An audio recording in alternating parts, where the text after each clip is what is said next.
ओम श्री गणेशाय नमः।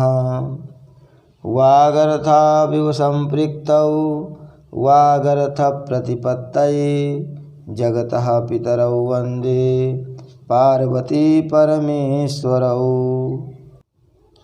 श्रीमद्भागवत महापुराण पंचम स्कंध 23वां अध्याय शिशुमार चक्र का वर्णन।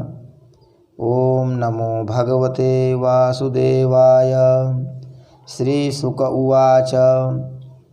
अथ तस्मात् परतस्त्रयोदशलक्षयोजनान्तरतो यत्तद्विष्णोः परमं पदमभिवदन्ति यत्र महाभागवतो ध्रुव औत्तानपादिरग्निनेन्द्रेण प्रजापतिना कश्यपेन धर्मेण च समकालयुगभिः सबहुमानं दक्षिणतः क्रियमाण इदानीमपि कल्पजीविनामाजीव्य उपास्ते तस्येहानुभाव उपवर्णितः।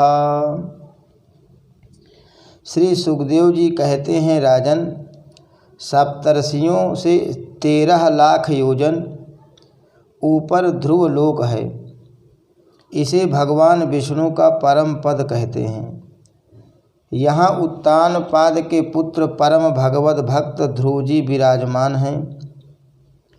अग्नि, इंद्र, प्रजापति, कश्यप और धर्म ये सब एक साथ अत्यंत आदर पूर्वक इनकी प्रदक्षिणा करते रहते हैं। अब भी कल्प पर्यंत रहने वाले लोग इन्हीं के आधार स्थित हैं। इनका इस लोक का प्रभाव हम पहले चौथे स्कंध में वर्णन कर चुके हैं।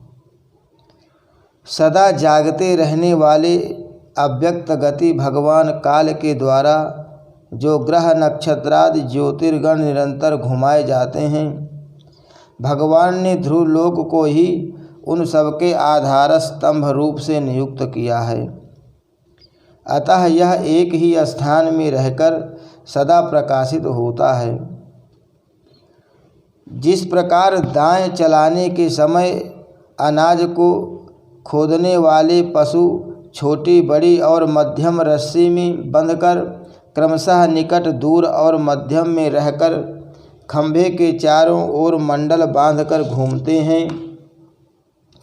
घूमते रहते हैं, उसी प्रकार सारे नक्षत्र और ग्रहगण बाहर भीतर के क्रम से इस काल चक्र में नियुक्त होकर ध्रुव लोक का ही आश्रय लेकर वायु की प्रेरणा से कल्प के अंत तक घूमते रहते हैं।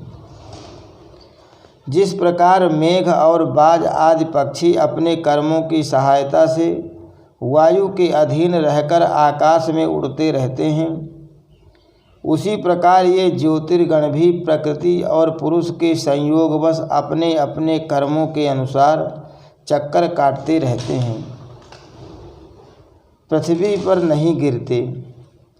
कोई कोई पुरुष भगवान की योग माया के आधार पर स्थित इस ज्योतिष चक्र का शिशुमार सूंस के रूप में वर्णन करते हैं। यह शिशुमार कुंडली मारे हुए है और इसका मुख नीचे की ओर है। इसकी पूंछ के सिरे पर ध्रुव स्थित है। पूंछ के मध्य भाग में प्रजापति, अग्नि, इंद्र और धर्म हैं। पूंछ की जड़ में धाता और विधाता हैं। इसके कटिप प्रदेश में सप्तर्षि हैं। यह शिशुमार दाहिनी ओर को सिकुड़कर कुंडली मारे हुए है।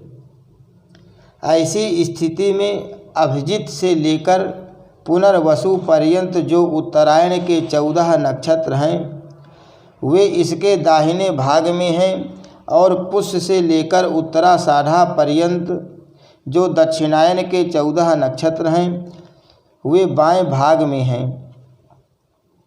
लोक में भी जब शिशुमार कुंडलाकार होता है, तब उसके दोनों ओर के अंगों की संख्या समान रहती है। उसी प्रकार यहाँ नक्षत्र संख्या में भी समानता है।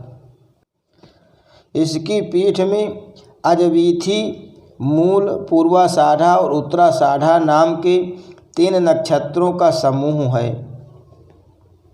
और उदर में आकाश गंगा है। हे राजन, इसके दाहिने और बाएं कटी तटों में पुनर्वसु और पुष्य नक्षत्र है। पीछे के दाहिने और बाएं चरणों में आर्द्रा और आश्लेषा नक्षत्र है तथा दाहिने और बाएं नथुनों में क्रमशः अभिजित और उत्तराषाढ़ा है।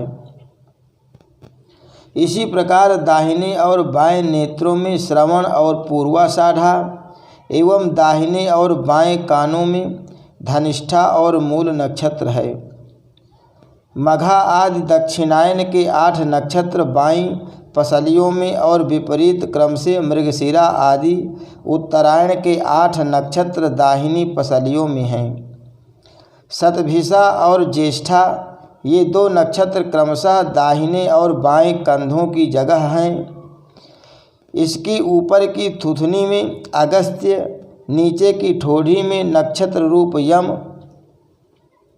मुखों में मंगल, लिंग प्रदेश में शनि, ककुद में बृहस्पति, छाती में सूर्य, हृदय में नारायण, मन में चंद्रमा, नाभि में शुक्र, स्तनों में अश्विनी कुमार, प्राण और अपान में बुध, गले में राहु, समस्त अंगों में केतु और रोमों में संपूर्ण तारागण स्थित हैं।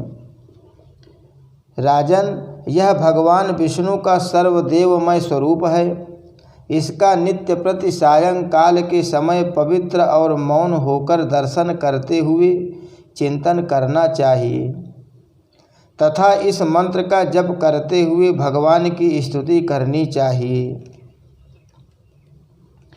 संपूर्ण ज्योतिर्गणों के आश्रय कालचक्र स्वरूप सर्वदेवाधिपति परम पुरुष परमात्मा का हम नमस्कार पूर्वक ध्यान करते हैं। ग्रह, नक्षत्र और ताराओं के रूप में भगवान का आधिदैविक रूप प्रकाशित हो रहा है। वह तीनों समय उपर्युक्त मंत्र का जप करने वाले पुरुषों के पाप नष्ट कर देता है। जो पुरुष प्रातः, मध्याह्न और सायं तीनों काल उनके इस आधिदैविक स्वरूप का नित्य प्रति चिंतन और वंदन करता है, उसके उस समय किए हुए पाप तुरंत नष्ट हो जाते हैं। हरि शरणम। श्री कृष्णार्पणमस्तु।